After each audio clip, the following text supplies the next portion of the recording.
l'immensité de ta grandeur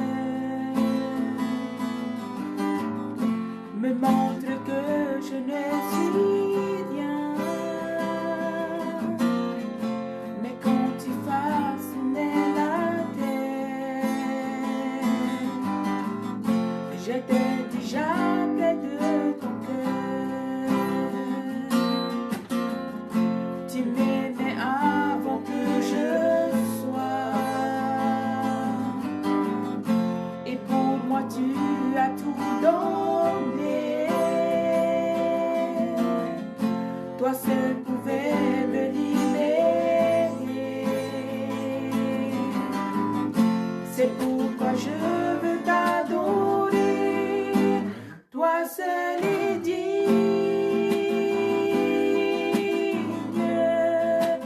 de recevoir louange et gloire pour l'éternité. Toi seul est digne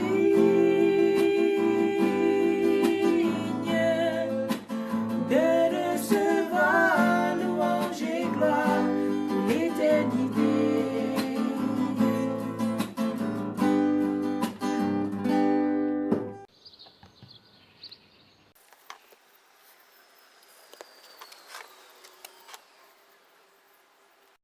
Bonjour à toutes et à tous et bienvenue pour cette nouvelle halte du mercredi en compagnie de l'AUP, l'aumônerie universitaire protestante à Strasbourg.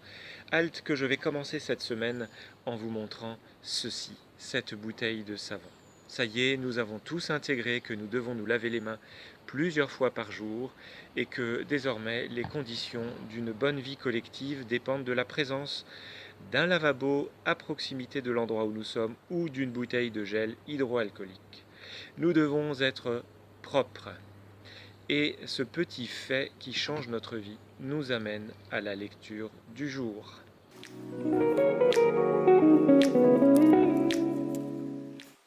Avant la fête de la Pâque, Jésus, sachant que son heure était venue de passer de ce monde au Père, et ayant aimé les siens qui étaient dans le monde, mit le comble à son amour pour eux. Pendant le souper, lorsque le diable avait déjà inspiré au cœur de Judas Iscariote, fils de Simon, le dessein de le livrer, Jésus, qui savait que le Père avait remis toutes choses entre ses mains, qu'il était venu de Dieu et qu'il s'en allait à Dieu, se leva de table, ôta ses vêtements et prit un linge dont il s'entoura la taille. Ensuite, il versa de l'eau dans un bassin et il se mit à laver les pieds des disciples et à les essuyer avec le linge dont il était ceint. Il vint donc à Simon-Pierre, et Pierre lui dit : « Toi, Seigneur, tu me laves les pieds ?» Jésus lui répondit : « Ce que je fais, tu ne le comprends pas maintenant, mais tu le comprendras bientôt. » Pierre lui dit : « Non, jamais tu ne me laveras les pieds. » Jésus lui répondit : « Si je ne te lave, tu n'auras pas de part avec moi. » Simon-Pierre lui dit : « Seigneur, non seulement les pieds, mais encore la tête et les mains. » Jésus lui dit : « Celui qui est lavé n'a besoin que de laver ses pieds pour être entièrement pur. Et vous êtes purs, mais pas tous. » Car il connaissait celui qui le livrait, c'est pourquoi il dit : « Vous n'êtes pas tous purs. » Après qu'il leur eut lavé les pieds et qu'il eut pris ses vêtements, il se remit à table et leur dit : « Comprenez-vous ce que je vous ai fait ? Vous m'appelez Maître et Seigneur, et vous dites bien, car je le suis. Si donc je vous ai lavé les pieds, moi, le Seigneur et le Maître, vous devez aussi vous laver les pieds les uns aux autres, car je vous ai donné un exemple, afin que vous fassiez comme je vous ai fait. En vérité, je vous le dis, le serviteur n'est pas plus grand que son maître, ni l'apôtre plus grand que celui qui l'a envoyé.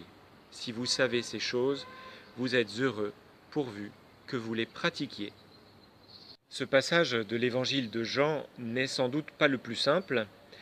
Il mêle, on l'a entendu, l'idée de la pureté avec un geste incroyable de Jésus aux pieds de ses disciples. Alors il appelle quelques précisions et notamment une lecture à deux niveaux. D'abord, Jésus lave effectivement les pieds de ses disciples.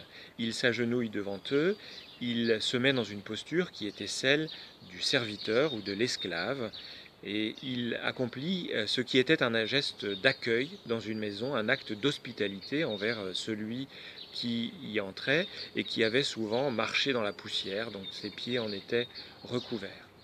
Et Jésus souligne ce qu'il fait et il souligne qu'il y a là un exemple à suivre.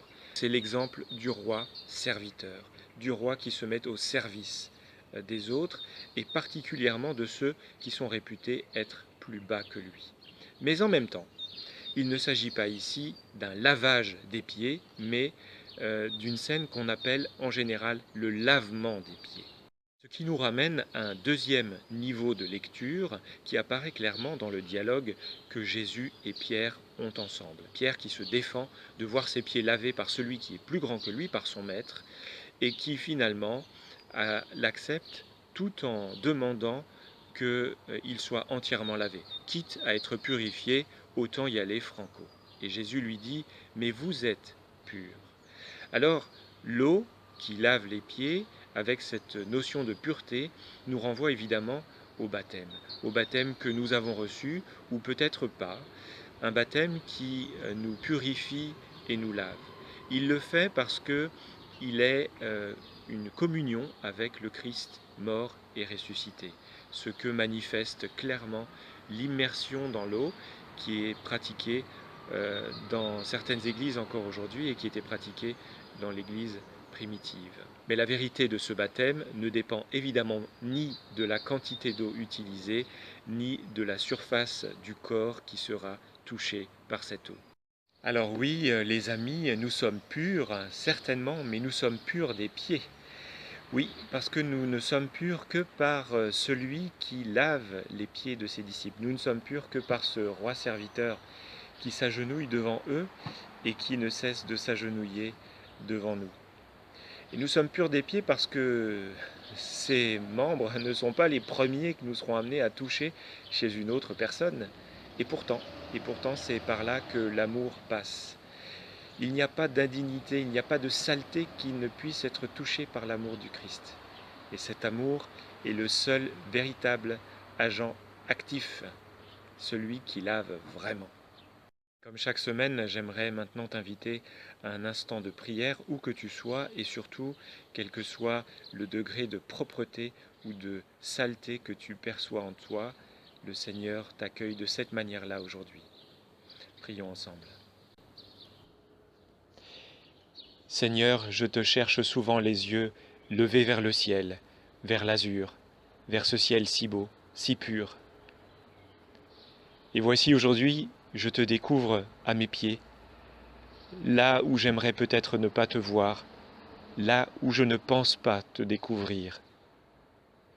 Et pourtant, tu es ce roi serviteur, infiniment au service, infiniment aimant, qui n'a pas peur de tout ce qui en moi est sale, de tout ce qui en moi sent mauvais, de tout ce que je mets de côté.